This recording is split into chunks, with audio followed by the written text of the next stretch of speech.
Olá, bem-vindo ao Clube do Livro São Paulo Apóstolo para mais um momento de leitura. Sejam todos bem-vindos. Vou pedir aqui já de antemão, não esqueça de curtir, compartilhar, se inscrever no meu canal.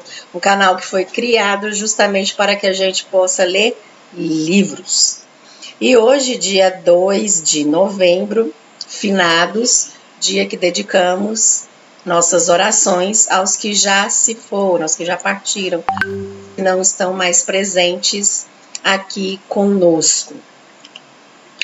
Vamos iniciar na oração à Virgem Imaculada para antes do estudo e pedir a intercessão da Santíssima Trindade para esse momento, porque nós iremos ler hoje o capítulo número 25.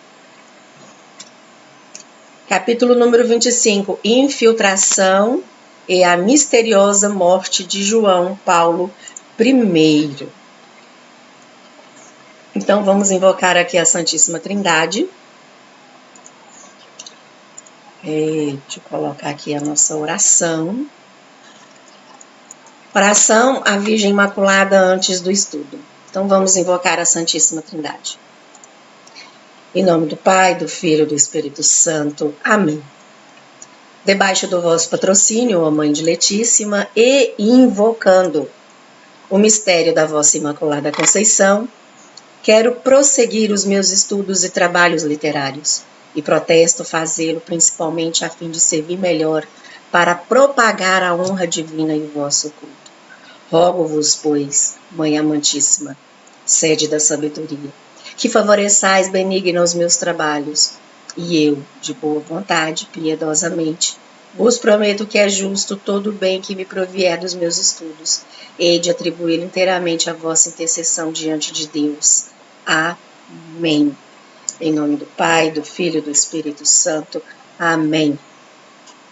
Então, meus caros, após ler essa belíssima oração, rezar essa belíssima oração, pedir a intercessão da Virgem Maria para que ela nos conceda sabedoria, discernimento e a graça da gente conseguir alcançar realmente a verdade, como diz o Padre Sertilanges no livro A Vida Intelectual, que a nossa vida é a busca pela verdade. Outro dia eu ouvindo uma aula de um professor, ele comentando a respeito da vida de estudos, né, professor Alexandre Costa, a quem eu indico muito, para que se inscreva no canal dele. Ele fala que quando nós paramos de estudar, a gente morre. Então, nós temos que ter em mente que a nossa vida inteira é a busca pela verdade. Como eu já comentei aqui em uma das homilias do padre aqui da minha paróquia em que eu frequento, ele fala que nós nascemos para amar a Deus. E se nós nascemos para amar a Deus, a gente precisa conhecer a forma como... E Jesus Cristo, na Bíblia, ele deixou toda uma metodologia para que a gente possa ser salvo. Ele deixou o caminho certinho, o que a gente deve fazer, como que a gente deve trilhar, por onde que a gente deve caminhar, a forma com que devemos agir. Ele deixou toda uma metodologia para a gente ser salvo. Então, para a gente ser salvo, a gente precisa realmente nos dedicar na busca dessa verdade. E eu sempre comento aqui que a verdade é a verdade encarnada, é a palavra, que lá no início do Gênesis, quando Deus fala, né, a respeito da palavra, e a palavra se fez carne e habitou entre nós, que é Jesus Cristo, Deus feito homem. E nós precisamos realmente buscar essa verdade. A verdade é a palavra que se fez carne, habitou no meio de nós por intercessão da Virgem Maria, esteve no seio dela, foi gerado por ela. Então, por isso que a gente deve sempre nos agarrar a ela, para que ela nos ensine a trilhar a busca da verdade. E esse livro aqui que nós estamos lendo, ele realmente assim, foi uma coisa que caiu para mim como uma luva, porque se a gente está buscando a verdade, nós precisamos conhecer realmente o que está acontecendo dentro da Igreja Católica. Todos aqui, creio, que fazem parte do Clube do Livro São Paulo Apóstolo, que estão se inscrevendo, esses que estão chegando no meu canal, que eu não conheço, né, não tive a oportunidade de conhecer, mas está interessado, né, justamente nessa busca da verdade. Esse livro aqui, ele está sendo muito esclarecedor com relação a toda essa situação que a gente está vivendo. E, na realidade, ele está sendo o ponto de partida para que a gente consiga realmente buscar outras referências bibliográficas, partindo, eu sempre indico aqui alguns canais e coloco geralmente no final, quando eu publico esse vídeo, né, que é gravado, eu sempre indico alguns canais para vocês realmente irem lá no canal, né, desse professor, para que vocês continuem o estudo, para entender mais ainda. E é como que se Jesus Cristo estivesse nos pegando, como ele fez com aquele cego, que pegou o barro, cuspiu na mão, manuseou, passou o barro no olho daquele cego, aí, né, perdoou os pecados dele, quando ele falou, lava os seus olhos, que ele lavou, se abriram os olhos. Então é como se as nossas escamas que estavam encobrindo os nossos olhos, diante do que está acontecendo na igreja, que muitos acreditam que isso é normal, né? Aliás, eu já falei aqui que eu tive a oportunidade de participar de uma formação em que a pessoa, eu creio que ele nem... é a forma com que ele está estudando, né? Tudo. Mas ele falou que diz que a igreja acompanha o tempo. E é uma coisa que na hora quando ele falou, a forma com que ele falou, eu não concordei. Porque se Jesus Cristo escreveu ali na Bíblia que as minhas palavras, céus e terras passarão, mas as minhas palavras não vão passar, a doutrina então não vai mudar. O que ele falou ali é nós que devemos seguir aquilo ali, e não o que eles estão fazendo agora dentro da igreja, que é justamente mudando todos os dogmas de fé. Então, peço a vocês que continuem em oração pela igreja. E vamos ler agora, então, o capítulo número 25. Ele é um capítulo grande, então eu vou tentar ler corrido, né?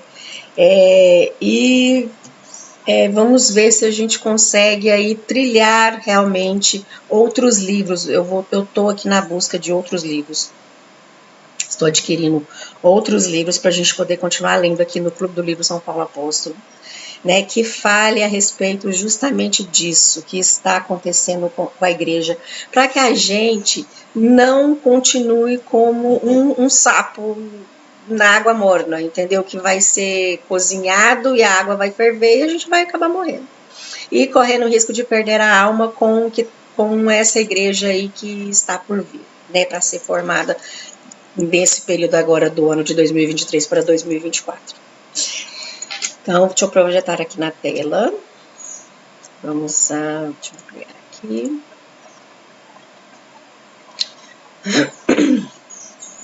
Capítulo número 25. A infiltração e a misteriosa morte de João 23. É o capítulo que nós vamos ler hoje. É um capítulo longo.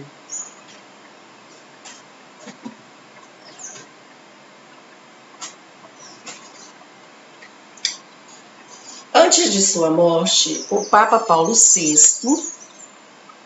abertamente denunciou acusações de sodomia.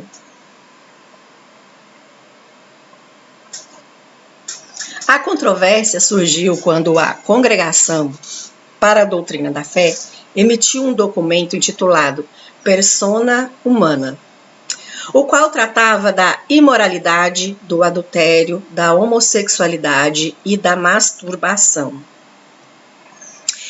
Isso instigou o autor Roger Peyrefitte, que escrevera 2 livros nos quais afirmava que Montini e Paulo VI mantiveram um longo relacionamento homossexual com um ator italiano. O boato do relacionamento homossexual secreto de Paulo VI se espalhou na imprensa francesa e italiana. O suposto parceiro homossexual de Paulo VI era o ator italiano Paolo Carlini, que participou em 45 filmes entre 1940 e 1979. Norte-americanos iriam reconhecê-lo como cabeleireiro de Audrey Hepburn no filme Roman Holiday, de 1954. Em um discurso público para aproximadamente 20 mil pessoas na Piazza de São Pedro, em 18 de abril de 1976, Paulo VI negou a acusação de sodomia. Ele se referiu às alegações como insinuações horríveis e difamatórias. No ano seguinte, o Papa ficou doente em razão de uma próstata dilatada. Sua saúde continuou a piorar e ele morreu de falência cardíaca em 6 de agosto de 1978 em Castel Gandolfo. Os papas geralmente morrem, né, nesse Castel Gandolfo, né?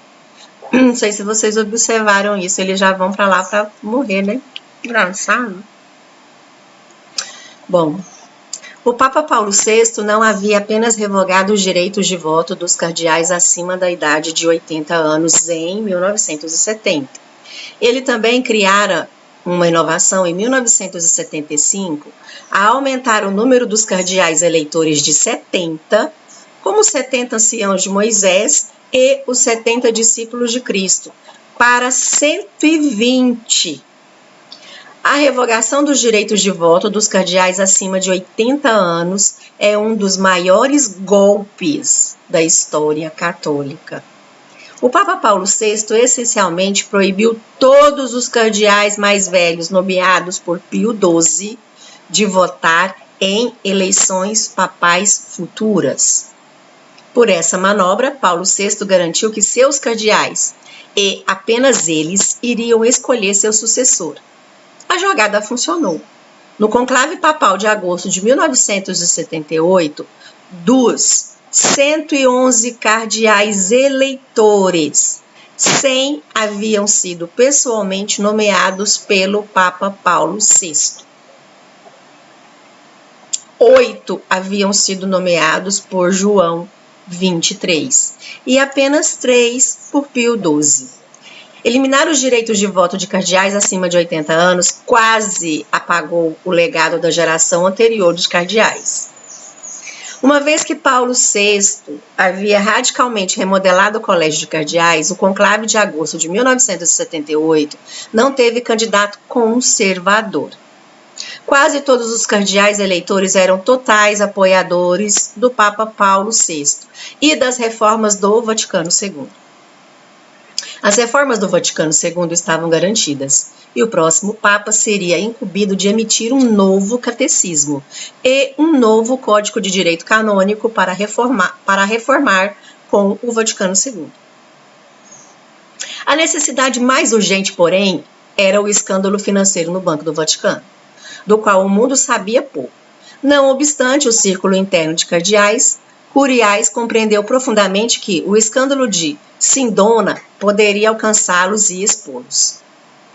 O curto conclave durou de 25 a 26 de agosto de 1978.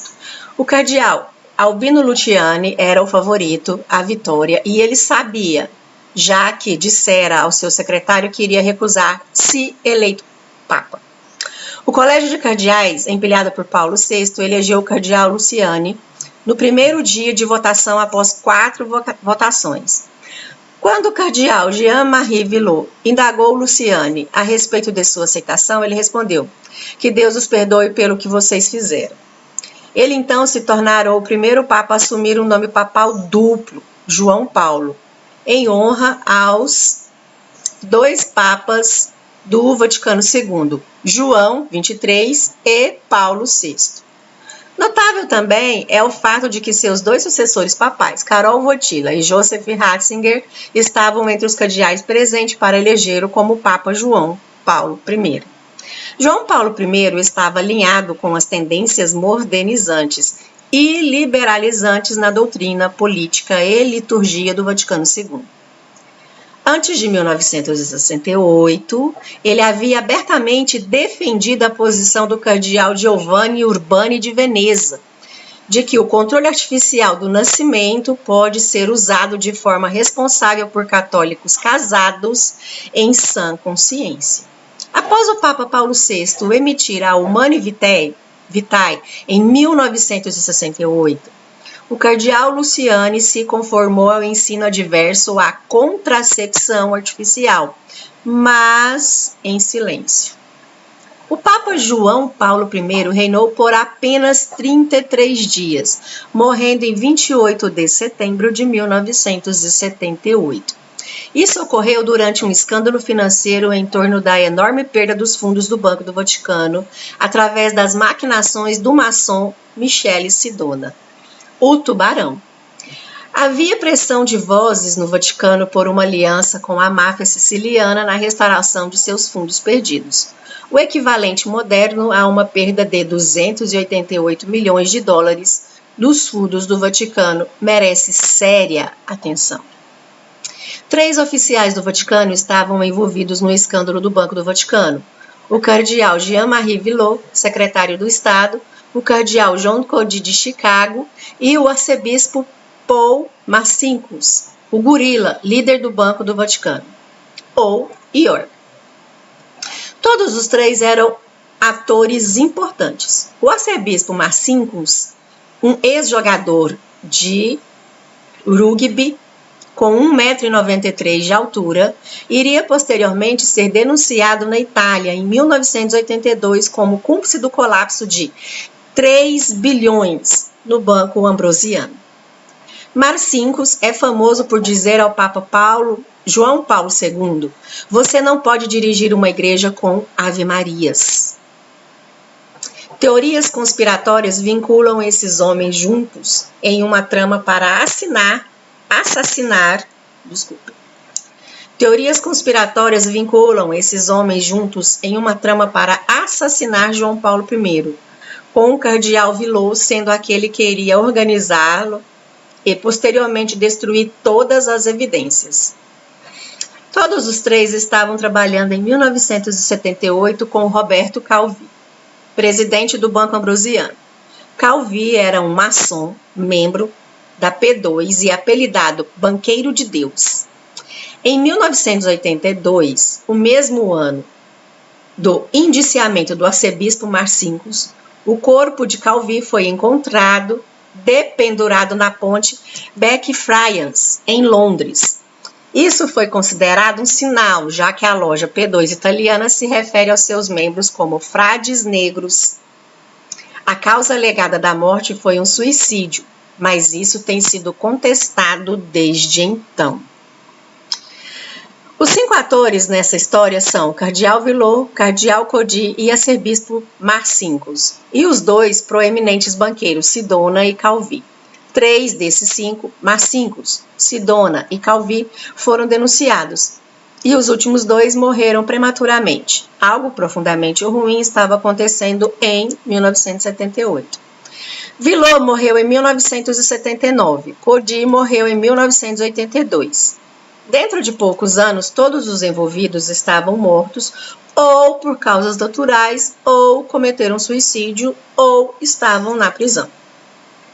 A teoria reconstituída é que Villot, Cody e Marcinkus estavam trabalhando juntos com os maçons e a máfia siciliana para esconder o envolvimento do Banco do Vaticano nos lucros de heroína branqueados através desse banco para o Banco Ambrosiano e os bancos de Sidona. Além de esconder o crime, eles podem também ter trabalhado com o pessoal de Calvi e Sidona para readquirir os fundos perdidos do Banco do Vaticano, os 288 milhões de dólares, ajustados à inflação atual. Paulo VI, que era um amigo de Sidona e ele mesmo cúmplice da perda, estava disposto a jogar o jogo até a sua morte. Porém, o Papa João Paulo I não estava disposto a consentir e então sustenta a teoria. Ele foi assassinado após 33 dias como Papa. David Yellow publicou In God's Name em 1984. No livro, ele recria a cronologia da morte do Papa de João Paulo I e aponta o cardeal Villot como a pessoa com mais a ganhar e mais a perder. Yallop afirma que João Paulo I recebeu uma lista de cardeais maçons durante seu curto papado. Além disso, em 12 de setembro de 1978, Mino Pecorelli publicou sua lista dos maçons italianos proeminentes, na qual figuravam vários cardeais e arcebispos. O próprio Pecorelli era um membro da loja maçônica Propaganda 2, P2. E 6 meses após publicar essa lista, ele foi encontrado morto em 20 de março de 1979. Presentes na lista de Pecorelli estavam cardeal João Villot, secretário de Estado de Paulo VI, cuja família é notória por ter laços históricos com a loja Rosa Cruz. Cardeal Agostino Casaroli, futuro secretário de Estado do Papa João Paulo II. Cardeal Ugo Poletti, presidente das Obras Pontifícias e Academia Litúrgica. Cardeal Sebastiano Baggio, carmelengo e presidente da Comissão Pontifícia do Estado do Vaticano. Monsenhor Pasquale Macchi, secretário pessoal do Papa João Paulo VI de 1954 a 1978. Cardeal Joseph Suenes, um dos 4 moderadores do Vaticano II. Arcebispo Annibale Bugnini, criador das liturgias do Novo Ordo para o Papa Paulo VI. Arcebispo Paul Marcinkus, presidente do Banco do Vaticano de 1971 a 1989. Quando o cardeal Villot percebeu que o Papa João Paulo I havia se interessado na lista de Pecorelli, ele começou a tramar contra o Papa. A lista de Pecorelli foi publicada em 12 de setembro de 1978 e o Papa foi encontrado morto em 28 de setembro de 1978. Às 4h45 desse dia, a irmã Vicenza Tafarel entrou no apartamento papal e viu o Papa João Paulo I sentado na cama, segurando papéis nas mãos, com uma expressão de agonia. Após o cardeal Villot chegou vindo da cidade. Ele pegou a prescrição de Efortil do Papa na mesa ao lado da cama, tomou os papéis das mãos do pontífice e removeu os óculos e múleos deste. Provavelmente porque havia vômito neles. Ele também pegou o testamento do Papa. Todos esses itens nunca mais foram vistos novamente. Villot pediu à irmã Vicenza que fizesse um voto de silêncio acerca de tudo que tinha acabado de ver. O cardeal Villot então chamou os agentes funerários e enviou um carro do Vaticano para buscá-los. Supostamente, os embalsamadores haviam começado a manusear o corpo do Papa antes de um médico ser chamado para emitir uma certidão mortuária. Quando o médico chegou, a morte foi atribuída a um infarto agudo do miocárdio, que provavelmente ocorrera na noite anterior às 23 horas. Villot começou a notificar os cardeais a partir das 6h30. O sargento Rogan, da guarda suíça, que estava em serviço, viu Paul Marcinkus no local às 6h45. O Vaticano oficialmente anunciou a morte do Papa ao mundo às 7h30. Os agentes funerários retornaram às 11 horas, supostamente para reestruturar a face macabra do Papa. Villot os instruiu a embalsamar o Papa ao final do dia. As freiras foram chamadas para limpar e polir o quarto, removendo vômito, impressões digitais e evidências. E as roupas, livros e notas do Papa foram retirados em caixas. Por volta das 18 horas do dia da sua morte, todos os pertences do Papa João Paulo I haviam sido removidos do apartamento papal. Os agentes funerários começaram a embalsamar o corpo com formalina daquela noite, mas foram instruídos por Villot a não drenar o sangue do Papa, como era de costume. A suspeita aqui é que Villot não quisesse que o sangue fosse examinado durante uma autópsia, já que ele provavelmente continha veneno que fora introduzido nas veias do Papa através de uma dose falsificada de sua prescrição noturna de Efortil. Sendo essa a razão pela qual Villot pegou o frasco de Efortil logo quando chegou. E aqui terminamos o capítulo número 25. E fica realmente para nós, né, leitores,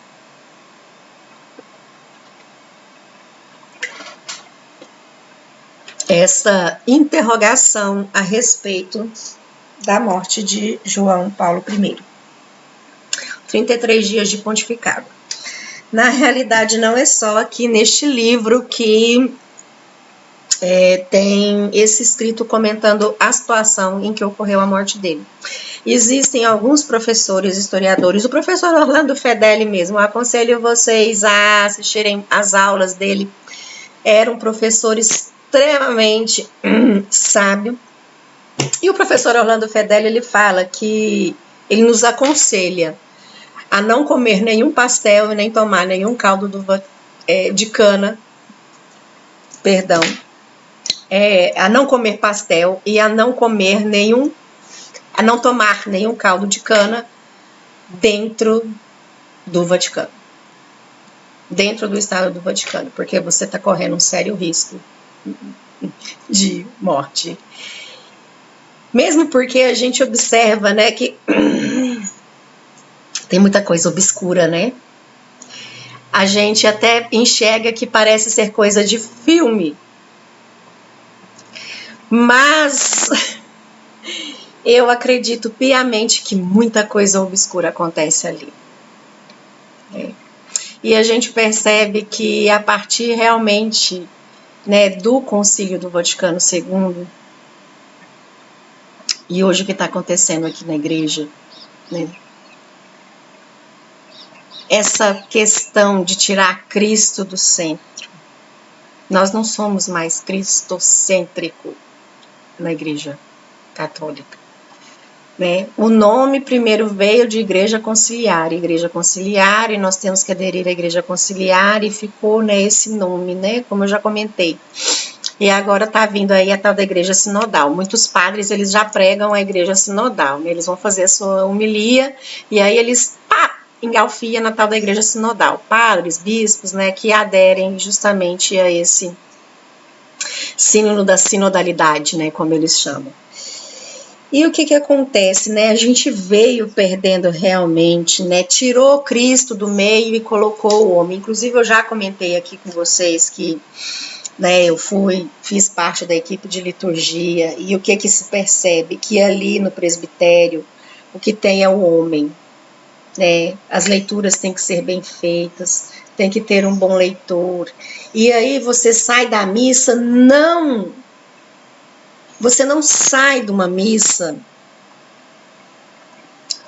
não com amor profundo a Cristo Jesus Eucarístico, mas você sai da missa falando, nossa, hoje aquele leitor leu tão bem, nossa, aquele leitor tem uma voz de locutor de rádio, nossa, hoje você viu a homilia do padre, o quanto que ele, né, nos tocou, mas em nenhum momento se fala em Jesus Cristo, em Jesus Deus. Continuemos rezando pela igreja, né? Isso daí a gente sabe que está lá na Bíblia, né? Mateus 24. E quando a gente pega o Catecismo da Igreja Católica, no número 675, e lê lá que iria vir uma impostura religiosa, né? E que tudo isso iria acontecer, eu vou ser sincera para vocês, meus caros, eu nunca imaginei que eu viveria esse momento de crise. E às vezes as pessoas, né, até falam, nossa, né, Jesus tem que voltar logo. Hoje, realmente, também eu tenho essa concepção que Jesus não tem que voltar logo, porque corre o risco de nem eu conseguir me salvar. Porque o que eu deveria realmente, eu, Andréia, fazer, entendeu? Para colocar Jesus no centro da minha vida, eu estou iniciando agora, partindo agora desse pressuposto de que algo está errado com a igreja e a igreja não está levando o fiel a Cristo. Ela está levando o fiel a uma felicidade mundana. ela não está encaminhando as almas para o céu, ela está trabalhando para que a felicidade seja aqui na Terra. E eu estou iniciando um caminho ainda. Eu falo que, se vocês me perguntarem, geralmente, eu não sei se vocês já participaram, eu já, demais, de palestras coach. E eu trabalhei numa empresa lá em Caldas Novas, no Rio Quente Resorts, que tinha essas palestras, entendeu? Então, assim, o pessoal do Vacation Undership sempre fazia essas palestras, era voltada para o coach. A primeira coisa que eles chegavam com aquela alegria, perguntavam: quem você é? Você já parou para pensar quem você é? Você é uma pessoa que pode tudo, você tem que se amar, você tem que... Vocês estão me entendendo? E você vem com isso, né? Essa coisa. E a igreja trouxe isso para dentro. Essa coisa da felicidade momentânea. Inclusive, muitas pastorais dentro da igreja católica, elas trabalham com isso, né? Com essa metodologia coach, só que não fala, né? Eles falam que são movidos pelo Espírito Santo. E aí, assim, e eu ficava realmente pensando, gente, mas quem que eu sou, né? E eu parava, né? E aquilo você ficava batendo a cabeça, entendeu? Né? Quem que eu sou? E eu ia fui em muitas palestras, entendeu? De pessoas coach. E sempre eles te perguntam, né? Que você tem que descobrir quem você é, né? Tem livros aí de coach, né? Esses livros aí que vivem falando, né, de como ser rico, né, como ser milionário e tal. Saiu até vários filmes, né, a respeito disso, né. E aí, assim, hoje, se me perguntarem, eu falo que hoje, eu estou com os meus 51 anos de idade, uma cristã em construção, católica. Eu sou uma católica ainda em construção. Estou muito aquém, né, nas moradas de Santa Teresa d'Ávila, eu creio que eu estou na ponte do castelo.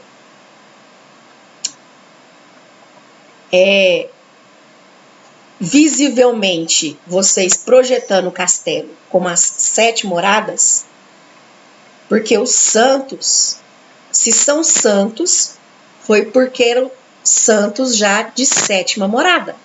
Muitos já nasceram na 7ª morada. A graça edificante de nosso Senhor Jesus Cristo e do Divino Pai Eterno para aquela alma foi tão condescendente, exemplo Santo Tomás de Aquino, que já nasceu com a inteligência infusa. Já era um santo de 7ª morada. Eu, Andréia, eu tô na ponte. Então, os castelos medievais eram como? Era o castelo no meio, numa ilha, e em volta um rio, né, para evitar com que fosse atacado. E ali eles colocam jacarés, né, ali tudinho. Eu tô na ponte. Eu sou uma cristã católica em construção. Sou uma católica em construção. Eu estou tentando chegar à primeira morada, que é, como diz Santa Teresa, que é a alma orante. Eu não consigo ainda ser uma pessoa orante, porque a gente ainda tem muitas distrações. E Santa Teresa fala que nós não podemos ter distrações na oração. Então, por isso que eu falo que eu ainda não cheguei. E o Taylor Marshall, com esse livro aí, Infiltrados, né, A Trama para Destruir a Igreja Católica, né, a gente já está no capítulo 25, está faltando um pouquinho para nós encerrarmos. Isso vai nos abrindo a nossa mente de tal forma, os nossos olhos, os olhos do coração, de que eles já vieram pregando e eles falam, não precisa desse tanto tempo de oração, a adoração eucarística foi nos tirada, a gente não dá valor à adoração eucarística, a gente chega na Santa Missa, né, se chega correndo, não se chega preparando com 1 hora de antecedência, para poder preparar que a gente vai estar com a pessoa principal da nossa vida, que é Jesus Cristo. E recebe Jesus Cristo, sai como um bando de animal da igreja, parece um bando de porco, que abre ali aquela porta, que parece que não recebeu nada, né? Não faz adoração, não faz um momento de ação de graças, porque você está com Jesus Cristo. E quando você tenta fazer, que às vezes eu estou tentando, tem uma pessoa cantando no seu ouvido, que canta aquelas músicas que é só pela misericórdia, e o povo vai passando e conversando, e vai falando da vida do vizinho, do seu tio, como é que tá sua mãe. Eles param na igreja, eles nem saem para fora. A missa ali, o padre sai e eles já começam. Um bando de gralhas. Sabe? E esquece que estão com Jesus Eucarístico.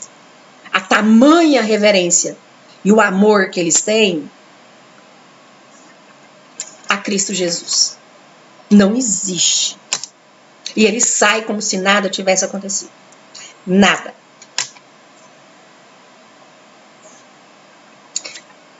Continuemos em oração e rezando pela igreja. Vocês, o Clube do Livro São Paulo Apóstolo, compartilhem este livro. Indiquem para as pessoas que às vezes estão buscando a verdade, ou que estão com essa interrogação na vida, de que com o que vai fazer, como fazer. Nós precisamos conhecer a verdade e ter em mente de que essa igreja que nós hoje, que muitos têm, não será a mesma a partir do ano que vem. Eu creio que a partir do final desse ano, início do ano que vem, não será a mesma. Vejo vocês no próximo encontro. Em nome do Pai, do Filho e do Espírito Santo. Amém. Roguemos a Virgem Maria. A vossa proteção recorremos, Santa Mãe de Deus, não desprezeis as nossas súplicas nem nossas necessidades, mas livrai-nos sempre de todos os perigos, ó Virgem gloriosa e bendita. Amém. Em nome do Pai, do Filho e do Espírito Santo. Amém. E não esqueçam de rezar pelas almas do purgatório, né? E um ótimo dia para vocês. Vejo vocês no próximo encontro também. Até lá.